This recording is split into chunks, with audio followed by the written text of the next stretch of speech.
नमस्कार दोस्तों। Guys, HCL technologies इसके क्वार्टर वन के नंबर्स आ चुके हैं।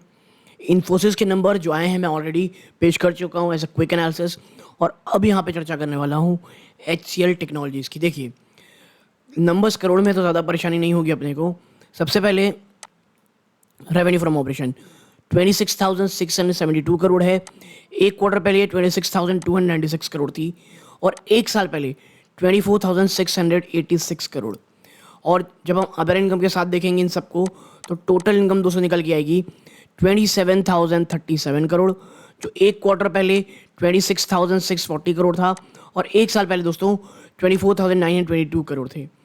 आप देखिए, quarter on quarter, year on year आपको बढ़ोतरी देखने को मिल रही है। लेकिन जैसा कि पिछले तमाम रिजल्ट्स में देखने को मिल रहा है, हमें कोई ऐसी ग्रोथ देखने को नहीं मिल रही है जो बहुत शानदार हो। No doubt quarter on quarter शायद आप कह सकते हैं नंबर्स खराब नहीं है, ईयर ऑन ईयर भी आप देखें तो आपको एक जंप देखने को मिल रहा है।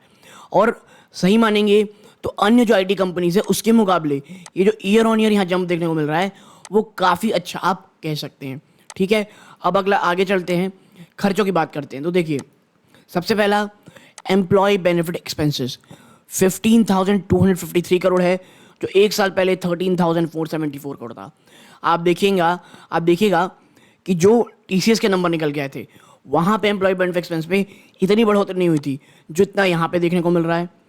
आप यहाँ पे आउटसोर्सिंग कॉस्ट देखेंगे 3,508 करोड़ है, जो एक साल पहले 3,076 करोड़ थी।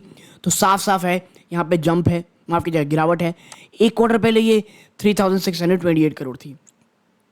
बात करते हैं डेप्रिसिएशन अमोर्टाइजेशन की, 1,000 करोड़ से ज़्यादा आया है, जो एक क्वार्टर पहले ऑलमोस्ट सेम था। यहाँ पे कोई ऐसी बहुत बड़ी गिरावट या तेज़ी नहीं हुई जो सिग्निफिकेंस रखती हो। अब बात करते हैं किसी अदर एक्सपेंसेस की, 1,580 करोड़ रुपीज़। जी हाँ, 1,580 करोड़ है, जो एक साल पहले 1,639 करोड़ थी, एक क्वार्टर पहले 1,754 करोड़ थी। आप इन तमाम खर्चों को जोड़ लें तो टोटल एक्सपेंस जो कंपनी का निकल के आएगा 21,909 करोड़, जो एक साल पहले 20,338 करोड़ था, और एक क्वार्टर पहले दोस्तों 21,944 करोड़। यहाँ पर टोटल खर्चों में क्वार्टर क्वार्टर पर गिरावट है। ईयर ऑन ईयर आप कह सकते हैं जितनी होनी चाहिए दोस्तों उतनी है, कोई ऐसी कोई बहुत ज़्यादा एक्सपेंसेस नहीं बढ़े हैं।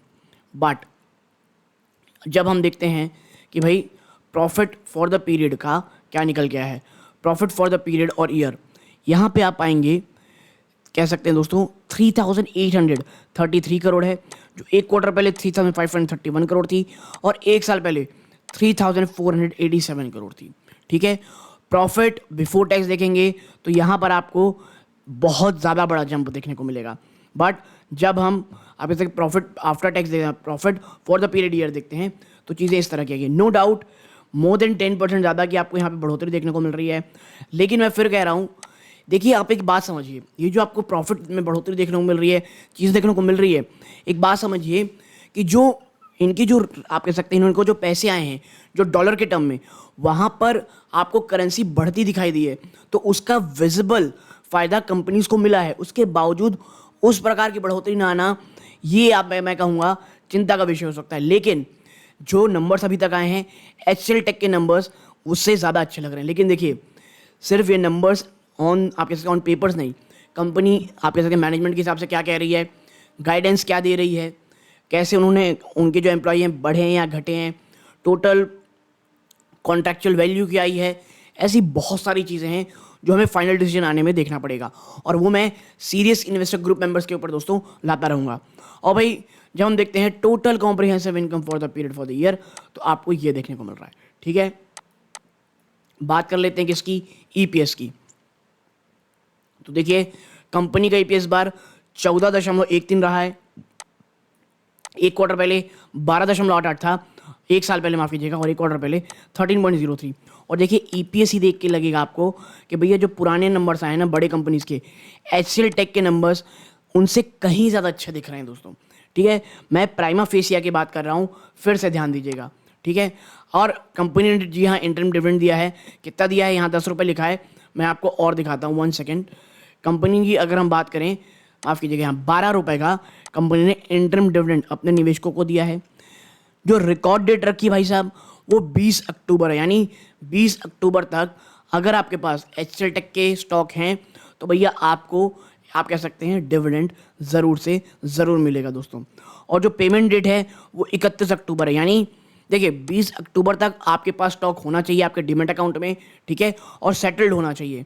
और तो अगर पास रहेगा तो आपको ये 12 रुपये का डिविडेंड मिलेगा, और जो पेमेंट है वो 31 अक्टूबर तक कर दी जाएगी, ठीक है।